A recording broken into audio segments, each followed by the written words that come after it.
Hello everyone, कैसे हैं आप सभी। मैं प्रियंका आपका स्वागत करती हूँ यूपीएससी डायमंड क्लासेस में, जहाँ पे हम एमसीक्यू सॉल्व कर रहे हैं with PYQ previous year question paper जो यूपीएससी ने पूछे हैं अपने एग्ज़ाम्स में।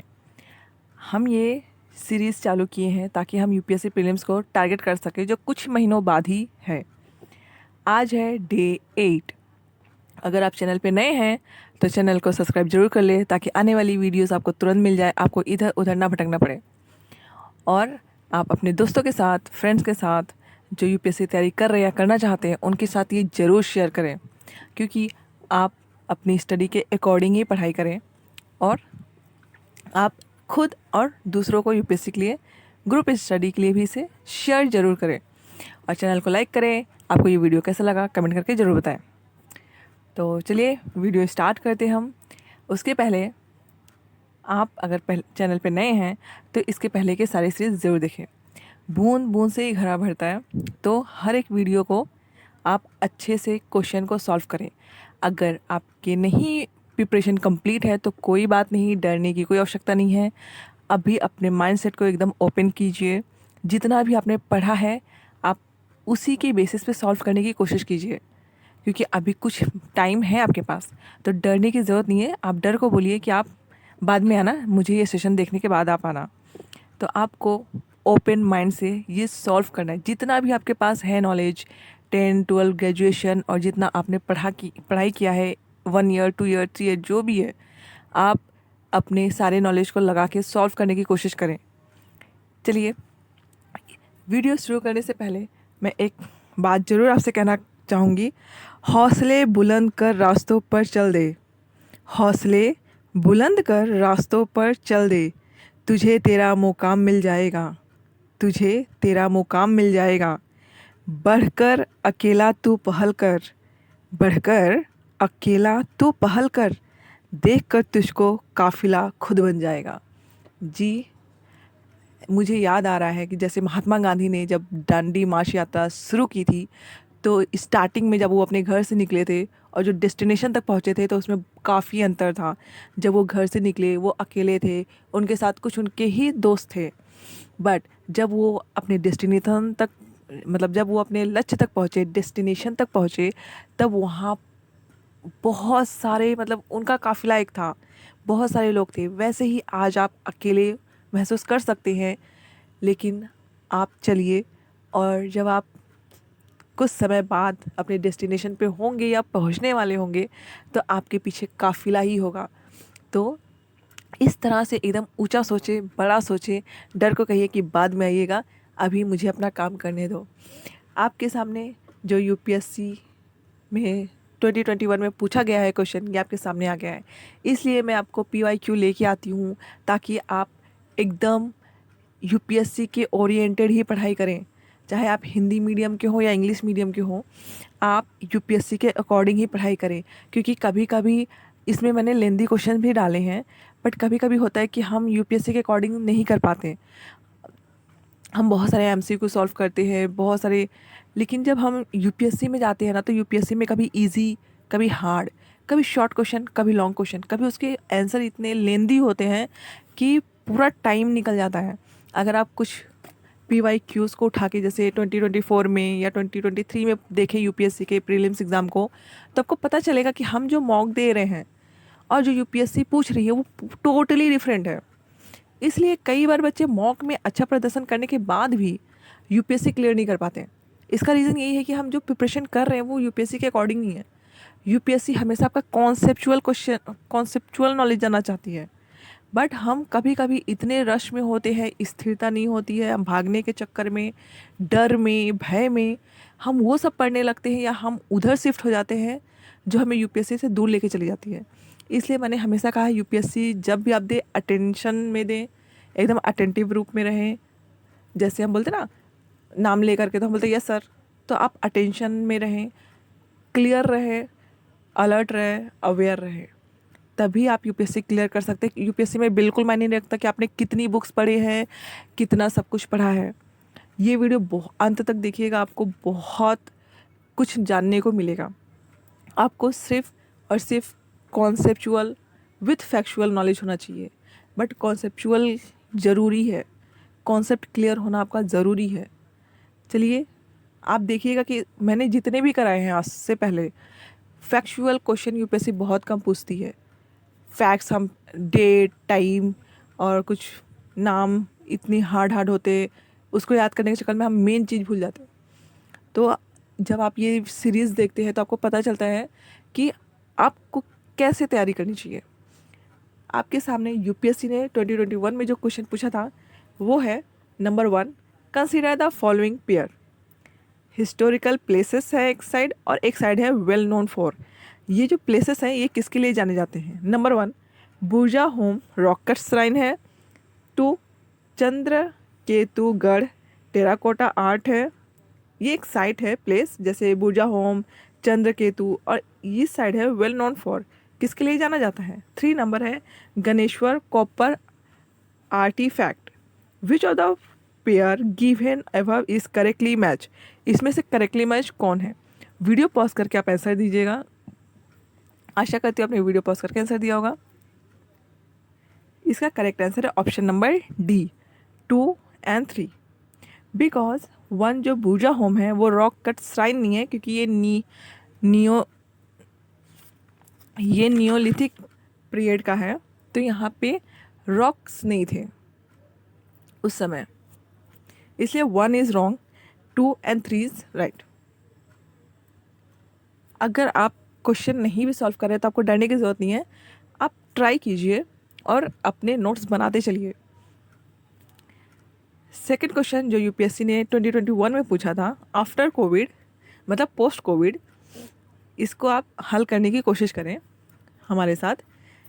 सेकंड नंबर क्वेश्चन है, with reference to the history of ancient India which of following statement is are correct. Number 1, नीचे दिए गए जो ऑप्शन है उसमें से कौन से करेक्ट है? Number 1, Mitakshara was the civil law for upper caste and Dayabhaga was the civil law for lower caste. मतलब एक लॉज है, ये अपर कास्ट के लिए है या लोअर कास्ट के लिए है। Second, the Mitakshara system the son can claim the right to the property during the lifetime of the father, whereas मतलब मिक्सरा जो है सन क्लेम कर सकता है प्रॉपर्टी पापा के रहते हुए भी। In the Dayabhaga system it is only after the death of the father that the son can claim the right to the property. और जो देवभाग है उसमें सन फादर की प्रॉपर्टी को तब क्लेम करेगा जब फादर मर चुके होंगे। Third number, the Mitakshara system deal with the matter related to property held by male member only. मतलब मिक्सरा जो है सिस्टम वो डील करता है प्रॉपर्टी जो सन का प्रॉपर्टी है ओनली मेंबर, जो फैमिली में मेल मेंबर है उनके लिए। सेकेंड है Dayabhaga system deal with the matter related to property held by both male and female member of the family. जो देवभागा है उसमें प्रॉपर्टी को क्लेम कर सकते मेल फीमेल दोनों ही। तो इसमें से करेक्ट आंसर कौन सा है? Select the correct answer using the code given below. Option A 1 and 2, option B 2 only, option 3 1 and 3 only, option D 3 only. इसमें से आंसर कौन से हैं? देखिए यहाँ पे आप देख पा रहे हैं कि यूपीएससी के पैटर्न कितने चेंज हो रहे हैं। इसके पहले शॉर्ट थे, अभी इतने लेंदी हैं। तो इस तरह से आप यूपीएससी के अकॉर्डिंग इसमें आपका एमसीक्यू भी हो जा रहा है प्लस यूपीएससी के पीवाईक्यू भी हो जा रहे हैं। हुई ना मज़ेदार बात? तो इसके आंसर आपने वीडियो पॉज करके दे दिए होंगे। तो इसका आंसर है ऑप्शन नंबर बी। यस, ये मिक्सरा जो है सन क्लेम कर सकता है राइट जब पापा जिंदे रहेंगे तब, और देवभागा में सिस्टम में कि वो आफ्टर डेथ के बाद, जो नॉर्मली हिंदू रूल्स में होते हैं। और नंबर 1 इज़ रॉन्ग बिकॉज मिक्सरा जो है सिविल लॉ है लोअर कास्ट का और देवभागा सिविल लॉ है अपर कास्ट का। थर्ड, मिक्सरा सिस्टम डील जो है वो मेल से करता है, तो सेकंड वाला भी मेल से ही करता है, क्योंकि पहले आप अगर अपने आप को जाने तो आप देख पाएंगे कि प्रॉपर्टी जो राइट्स है मेल को ही दिए जाते थे, फीमेल का उसमें कोई अधिकार नहीं था। अब जाके हम फीमेल को भी प्रॉपर्टी देते हैं, फादर की प्रॉपर्टी देते हैं, मतलब अभी फादर की प्रॉपर्टी पहले 2 भाइयों में डिवाइड होती थी, बट अब जितने भी उनके बेटे बेटियां हैं उनमें डिवाइड होती है। तो इस तरह से भी आप एलिमिनेट करके तो इस आंसर तक शायद पहुंच पाए। बट अभी यूपीएससी ऐसी कर दी है कि आप अगर क्लियर नहीं है तो आप आंसर भी सॉल्व नहीं कर पाएंगे, आप आगे के क्वेश्चंस में देख पाएंगे। चलिए हम नेक्स्ट क्वेश्चन सॉल्व करते हैं, जो यूपीएससी ने 2021 में पूछे हैं अपने प्रीलिम्स एग्जाम में। From the decline of Gupta until the rise of Harshavardhana in the early 7th century, which of the following kingdom were holding power in North India? जब हर्षवर्धन राइज कर रहे थे और गुप्ता डिक्लाइन कर रहे थे, मतलब गुप्ता डायनेस्टी जो है वो डिक्लाइन हो रही थी और हर्षवर्धन राइज कर रहे थे, उस समय नॉर्थ इंडिया में कौन से किंगडम थे? Number 1 the Gupta of Magadha, second the Paramara of Malwa, third the Pushyabhuti of Thaneshwar, four the Maukharis of Kannauj, fifth the Yadavas of Devagiri, six the Maitrakas of Vallabhi. Select the correct answer using the code given below. A 1, 2 and 5, B 1, 3, 4 and 6, C 2, 3, 4, D 5 and 6। तो इसका correct answer क्या है आप comment box में ज़रूर बताएं। Interactive रहे, आप अटेंटिव रहे और जो क्वेश्चन पूछे जा रहे हैं उसके जवाब जरूर दे। इस तरह से ही आप यूपीएससी के लिए पूरी तरह से तैयार होंगे। डरे ना, घबराए ना, ज़रूर आंसर दें। हो सकता है आपके आंसर यहाँ गलत हो, बट यूपीएससी में यही आंसर सही हो सकते हैं। आपको कभी कभी कुछ सवाल आएंगे कि इतने सारी चीज़ें मैं कैसे याद करूँ, तो आपके पास जो है उस पर ज़्यादा फोकस करें। जैसे ये क्वेश्चंस है तो ये क्वेश्चंस में आप कर सकते हैं, जैसे गुप्ता ऑफ मगध ये कब से कब राइज हुए, आप थोड़ी सी आइडिया ले लें, ये सारे ऑप्शंस के बारे में नॉलेज ले लें। ये आंसर तो आपको पता चल ही जाएगा, बट आप इसके बारे में नॉलेज ले सकते हैं। एक्स्ट्रा पढ़ने से अच्छा है कि जो अभी आपके पास है ना, इसमें आप नॉलेज ले लें, ताकि जो आपके पास है वो तो क्लियर रहे, बाकी हम देख लेंगे एलिमिनेशन के थ्रू या आगे पढ़ करके भी। बट डरे ना, घबराए ना।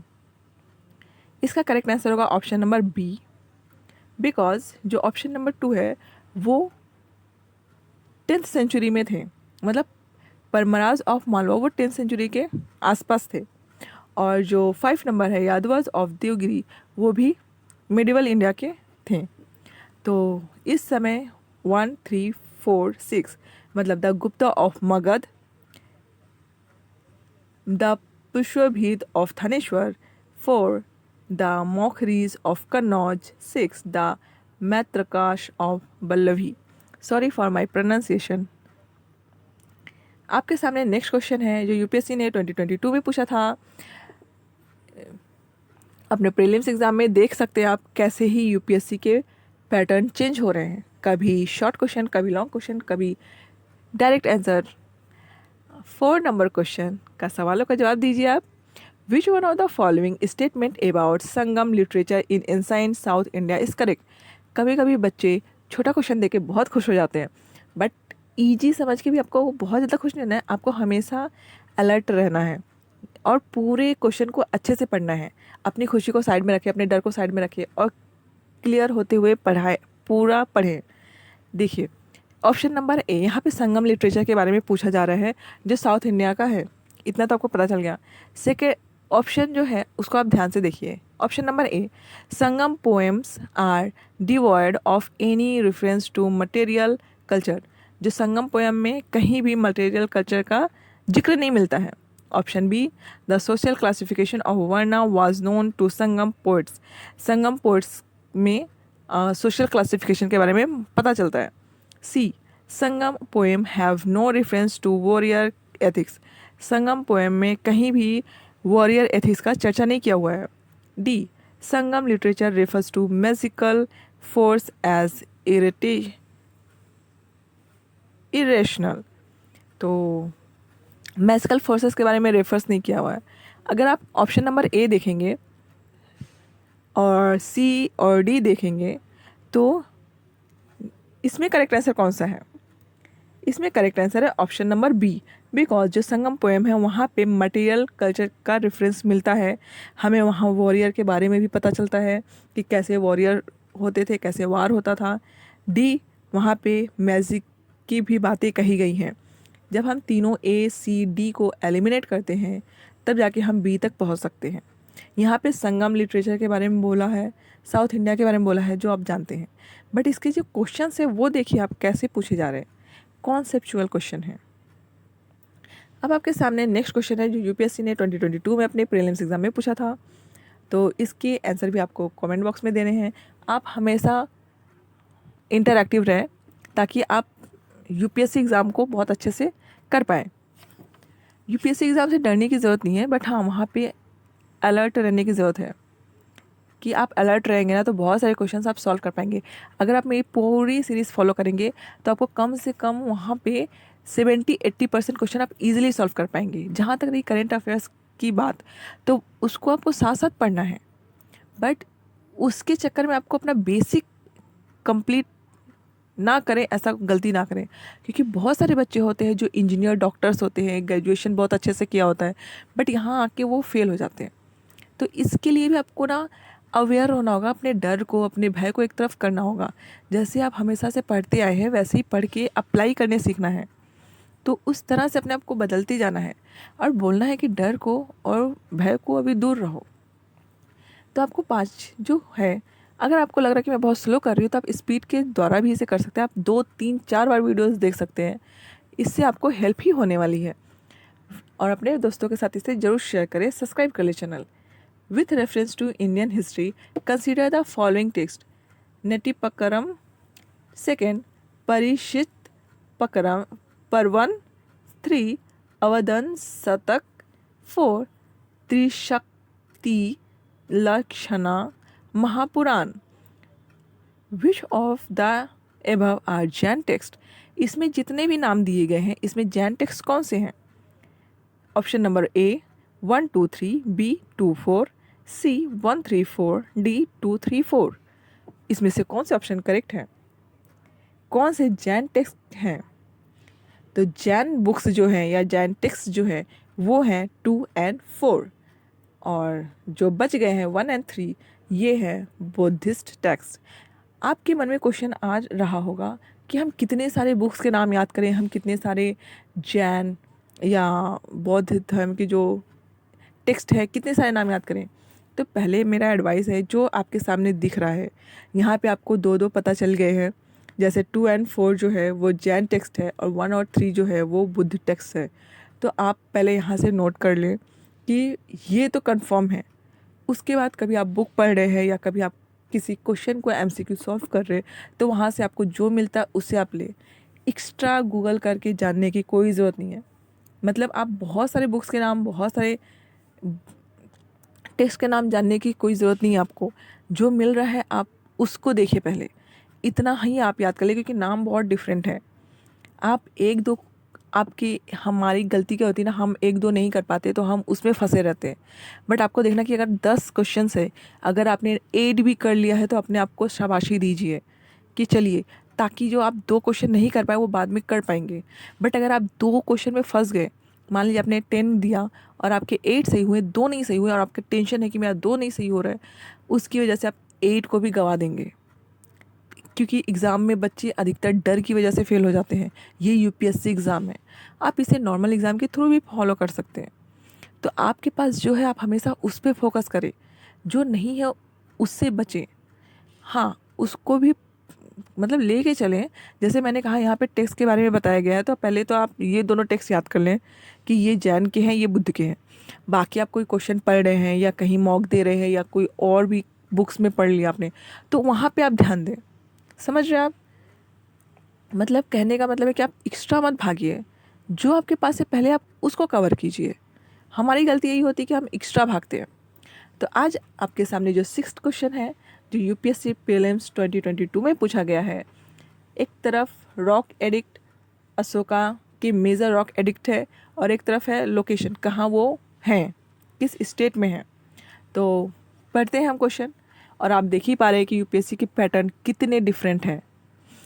ऑप्शन नंबर ए, धौली उड़ीसा में है, इरागुड़ी आंध्र प्रदेश में है, 3, जौगढ़ मध्य प्रदेश में है, 4, कलसी कर्नाटका में है। How many pair given above are correctly match. इसे आप एलिमिनेशन ट्रिक से नहीं कर पाएंगे बिकॉज ऑप्शन देखिए इसके, A only 1 pair, B only 2 pair, C only 3 pair, D all 4 pair. इसमें कौन से करेक्ट हैं? इसके करेक्ट आंसर आप तभी बता पाएंगे जब आपको पता होगा। तो भी यहाँ पे आपको डरने की ज़रूरत नहीं है, इतना आपके पास होना चाहिए। अगर आपको ये नहीं आ रहा है तो इसे आप नोट्स कर लें, उसके बाद अपनी तैयारी को इसके थ्रू रिलेट करें। इसमें करेक्ट आंसर है ओनली 2 पेयर। इसमें 1 and 2 is correct, 3 is wrong. जो गढ़ है उड़ीसा में, कलसी है उत्तराखंड में। ओके, आप कम से कम 4 तो कर लें। नेक्स्ट है 7 नंबर। सोल जो यूपीएससी ने 2023 में पूछा था। देख पा रहे हैं कि अब यूपीएससी ने कैसे क्वेश्चंस आपके सामने रखे हैं, कभी लंबे, कभी छोटे, कभी बहुत बड़े। तो इस तरह से आप देख पा रहे हैं, आपके माइंड भी एकदम तैयार हो रहे हैं according to UPSC. 7 number, soul are not only the property of animal and plant life. जो सोल है या आत्मा है वो सिर्फ एनिमल और प्लांट लाइफ में ही नहीं होता है, but also of rock, running water, many other natural object not looked on as living by other religious sect. यहाँ पे दिया है the above statement reflect one of the core belief of which one of the following religious sect of ancient India. A Buddhist, B Jainism, C Shaivism, D Vaishnavism. यहाँ पे 4 धर्म के नाम बताए गए हैं। किस धर्म का मेन कोर था जो किसी और रिलीजियस में नहीं था, कि एनिमल प्लांट का जो सोल होता है सिर्फ उन्हीं के पास सोल नहीं होता है।